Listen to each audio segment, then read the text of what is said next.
Welcome to the third review of the evening. Up this time is Legend, um, stylized as Legend 1994. That is because this game was released in 1994. Not the only game called Legend that was released on the Super Nintendo either. There was a 1992 game released on the SNES that bore the title. Huh. Yeah.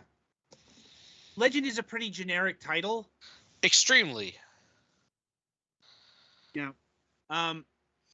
Anyway, so this Legend is a beat 'em up. It plays like, Final Fight, Streets of Rage, Knights of the Round, insert popular 16-bit fighting game of the era, like, and was developed by Arcade Zone, which we previously featured here with their almost unreleased game, but did see release in Japan, Iron Commando. And also worth noting that Legend 1994 here is it's not an arcade port. It was made for the Super Nintendo. Really? Because this is an arcade-ass game. Like, that's what all the research I see indicates. It says I believe you. It's just if they put literally everything from an arcade one into this, except for the ability to add more coins, and I imagine they would have just removed that. Right. Anyway, the story. Beldor the Magnificent reigned as a despot over the kingdom of Selek for 1,000 years. All was chaos and destruction. Many knights went on the final crusade to destroy Beldor, but none returned. The people united, built energized heroes, and imprisoned Beldor's soul. Now Clovis, corrupt son of the king of Selek, wants to harness Beldor's power and conquer the kingdom. Okay? So, pretty standard fantasy storyline here, if I'm being honest. All that's missing is a kidnapped princess. Is there a kidnapped princess, Galax? Not as far as I got, but I only got to like 3/4 of the way through the second stage, I think. This is... it didn't seem like it. It is a very, I mean, the music is pretty nice. The graphics are large and colorful, if not particularly frameful. Meaning they don't have that many different poses. Like you can see when you swing the sword, there's about 5 positions it goes through. You have a jump button, you have a attack button, you have a ranged attack button that sometimes doesn't work, and you have a pickup/magic button. You can also pick things up by attacking them. When you defeat enemies, they tend to have a decent chance of dropping either food that regains your health, little pots of magic that power the magic screen rook attack, keys, which I think are just worth points at the end of the stage. I was hoping there would be like treasure chests or bonus games, but there didn't seem to be. And that's mostly it. So yeah, you walk to one side with a little bit of up and down, fight assortments of enemies until they die, and then the one thing this game has is like 2 or 3 like mini bosses, like this stick guy, per stage, which is a lot, especially since, like I said, you can't add more coins. You have 3 lives. I think you have unlimited continues, but when you continue, you start at the beginning of the stage. And these stages are not particular. I mean, even though you only have allegedly...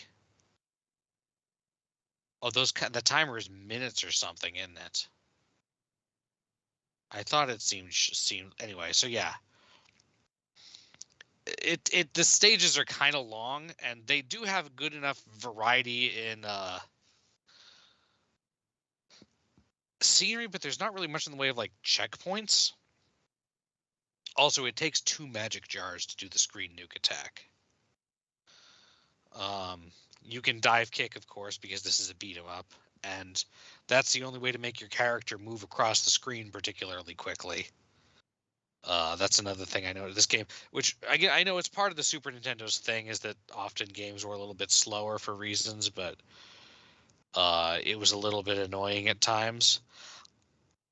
I found the combats, as someone who's not a huge fan of a lot of beat 'em ups to begin with, or who finds them to get old quickly. The fact that the enemies can just are pretty much almost arbitrarily just get to one side of you, so that they will almost always be pincering you, and like when you turn around, the one behind you will get in a free shot or something. Like, I was trying to be creative and avoid damage and stuff, and I still ended up taking kind of a lot of damage. And yeah, they drop a decent number of lives, or a decent number of life repairs, but it still didn't feel like totally fair to me, which is what put me off and why I didn't keep playing for longer than the amount of time it took me to make like 3 attempts on the second stage. At least when you die for your 3 lives, that brings you back right where you were again, as is standard in arcades. It even has when you get the continue screen, it even has the press start before the countdown runs out to continue, instead of just like a continue thing. There is local co-op, but I only have 1 controller for my computer and no friends that come over to my house on a regular basis, so neither way was I able to try that out. That might help a little bit, because it would be a lot easier to not get pincered if you could flank the enemies as well. Another thing is that while there were a decent amount of scenery, a lot of the enemies just kind of recur. Like, there are only like 4 or 5 types of generic human enemies that I saw, which doesn't sound bad, but that's just how it is, I guess. I guess it's easier to program a different palette than a completely different shape.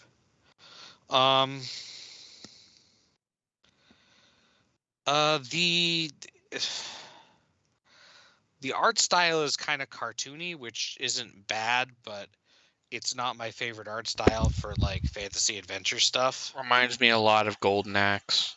Yeah. It's the very, like they took the serial numbers and filed them off levels of remind me of Golden your player Axe. Characters are rugged. That's an adjective. And yeah, and the bad guys are likewise kind of, I don't want to say ugly, because that's not really what I'm getting at, but they're, I don't know. There are 2 characters and they're functionally identical, unlike in Golden Axe.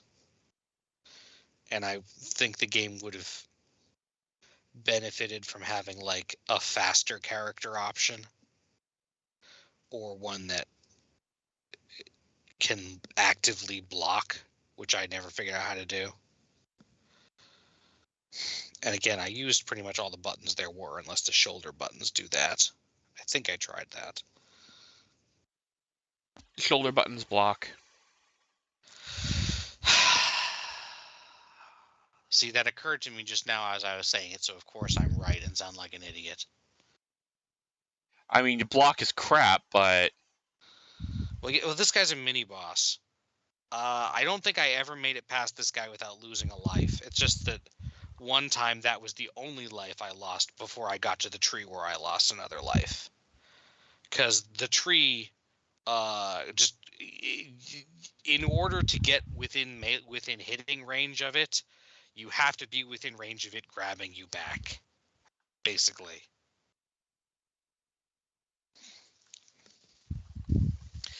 Anyway, like, I don't think this is a bad game. I just think that this type of game has not aged particularly well. And there's a reason you see in a lot of the... I don't actually know about the Shredder's Revenge had this, but like Scott Pilgrim versus the World, and I think Double Dragon Neon have some additional features that like make your character stronger as you go, or have more interesting pickup weapons or things like that. That this game, if it does have, it doesn't unlock within the first 2 stages of, I think, 5.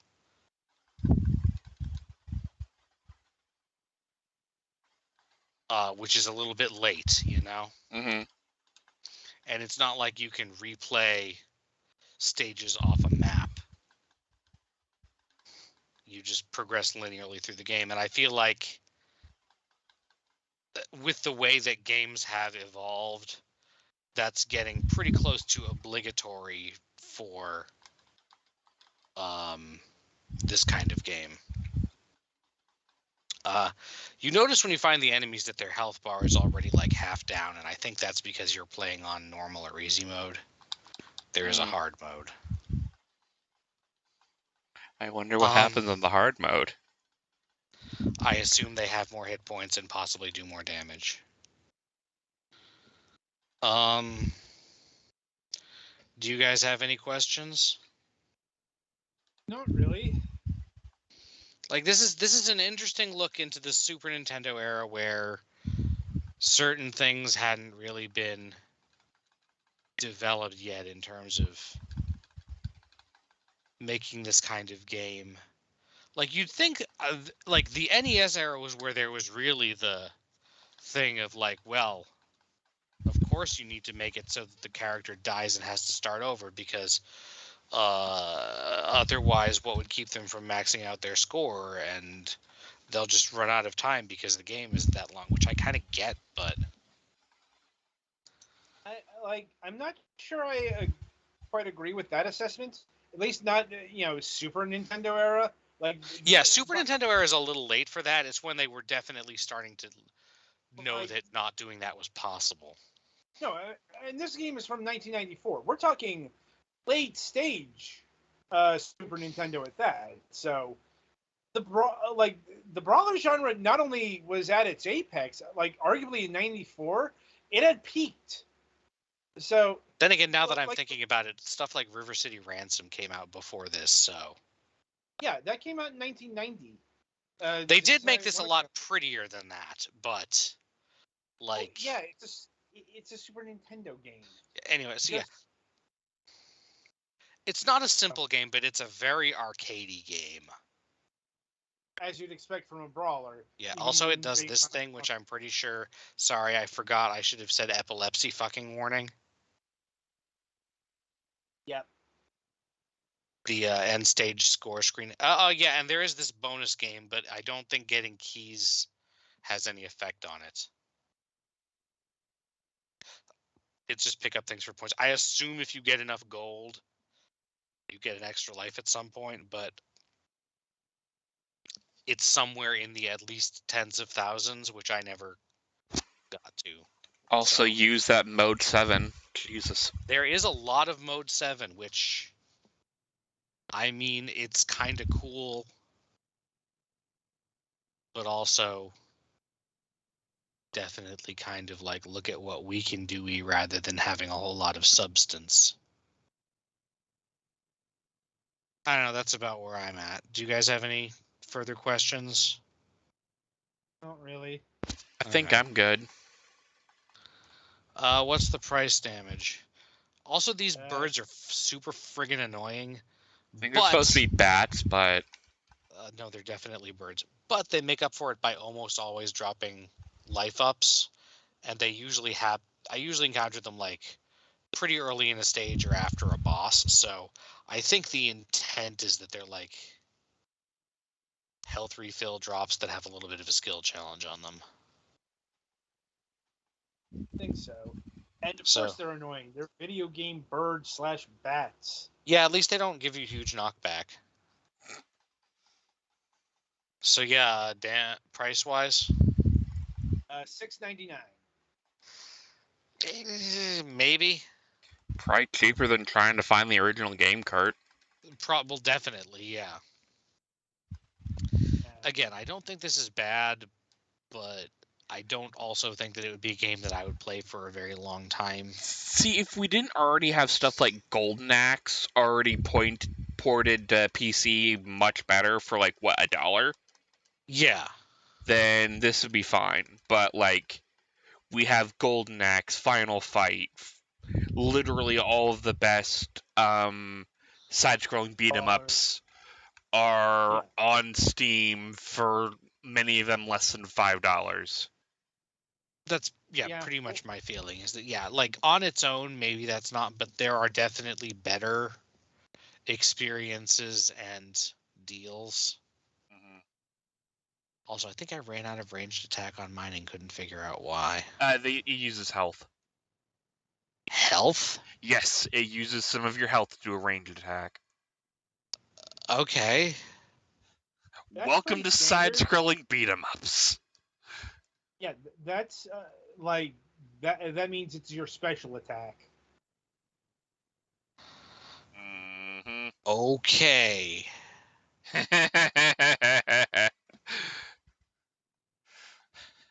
We're gonna learn you, son. Well, Petty Fan is clearly better at this game than I am, so. Oh, yeah, I've been playing beat 'em ups for a very long time.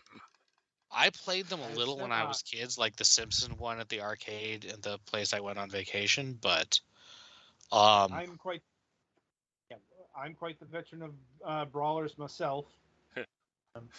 Which Golden Axe do we want to talk about? None of them. Well, I'm sorry if I've done a disservice, but I think it's fine. Mostly stands.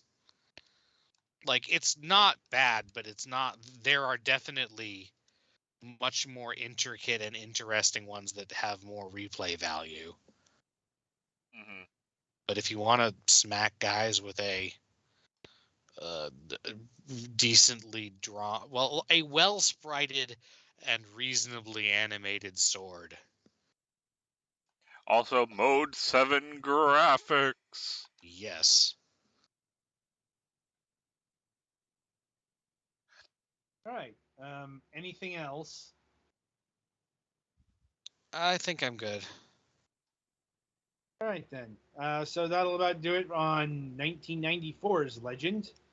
Be sure to tune in after the break as we review Shovel Knight Dig.